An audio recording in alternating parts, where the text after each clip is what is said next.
Les Africains doivent apprendre à soutenir les entreprises de leurs frères. Je l'ai déjà dit dans le passé, je le dirai encore une fois. Comme vous le faites pour Zara, KFC et Starbucks, soutenez les entreprises de vos frères sans demander de réduction. Ayez la classe, l'élégance d'acheter chez vos compatriotes sans négociation. Vous savez, l'année passée seulement, les petites entreprises chinoises ont fait 80 milliards de revenus en Afrique seulement.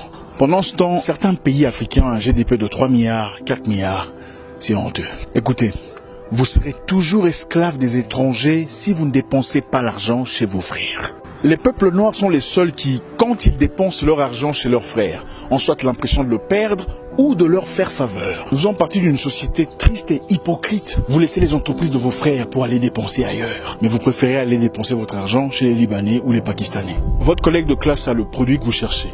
Mais vous préférez aller dépenser votre argent chez les Libanais ou les Pakistanais. Votre ami bosse dur pour grandir son business.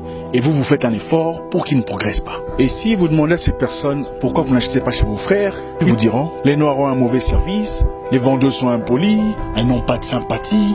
Attendez, vous êtes allé chercher de la marchandise ou de la sympathie? Je vais vous dire ce qui cloche. Quand vous allez chez les Noirs, au lieu de vous concentrer sur la marchandise qui vous y emmène, vous ouvrez grand les yeux pour les observer. Dévisagez la vendeuse, vous regardez comment est-ce qu'elle vous regarde, est-ce qu'elle est gentille, est-ce qu'elle est soumise, est-ce qu'elle vous sourit? Après, vous commencez à dénigrer son produit. Vous touchez, vous regardez, vous dites mais ça, c'est pas la première qualité.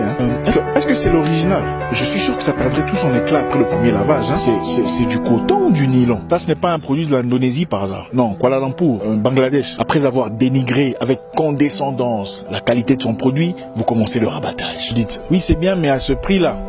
En plus, tu vois, ce n'est pas tout à fait l'original que j'avais vu l'autre fois.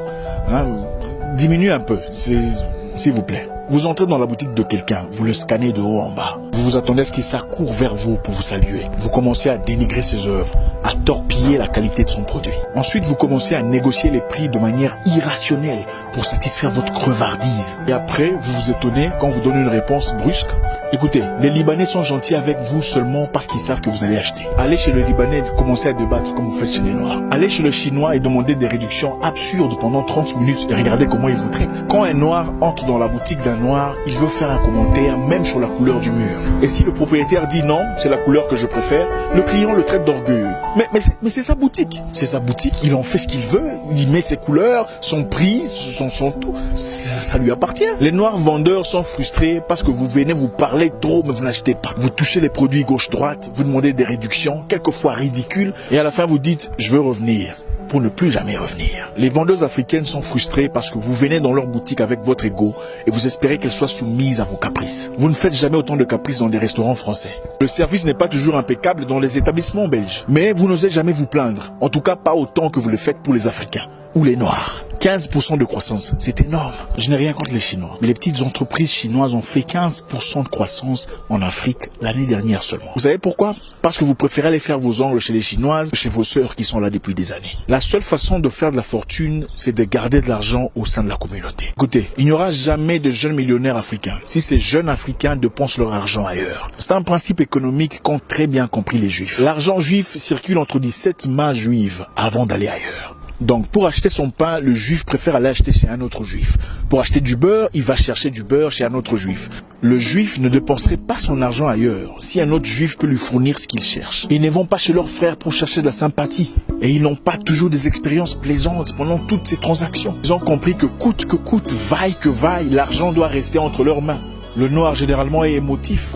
Tout se joue sur ses émotions. Voilà pourquoi vous verrez chez beaucoup de noirs. Si vous êtes en désaccord sur un sujet, vous êtes d'office ennemi sur tout le reste. Dépensez l'argent chez vos frères sans faire des chichis. N'allez pas chercher de la sympathie, la vendeuse n'est pas votre amie. Un entrepreneur noir doit fournir 7 fois plus d'efforts pour satisfaire un client noir. Pendant que vos collègues de classe ont du mal à attirer de la clientèle, vous faites la publicité gratuite pour les Indiens. Même sur Internet, vous ne partagez jamais leur page pour leur donner plus d'opportunités, mais vous êtes toujours présent quand il faut critiquer. Et si par le souffle d'un hasard, vous décidiez de le soutenir, c'est pour demander des dettes ou de la gratuité. Et quelquefois vous dites, ah, réduit, non?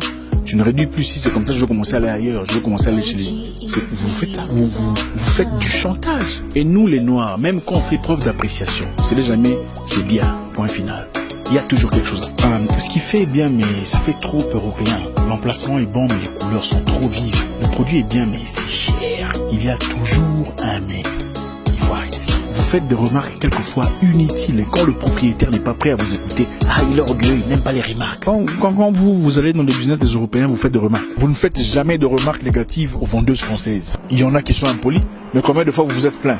La plupart des gens ne veulent soutenir leurs frères parce qu'ils ont peur qu'ils deviennent plus que ce qu'ils sont aujourd'hui. Je ne dis pas que les commerces noirs sont irréprochables, loin de là.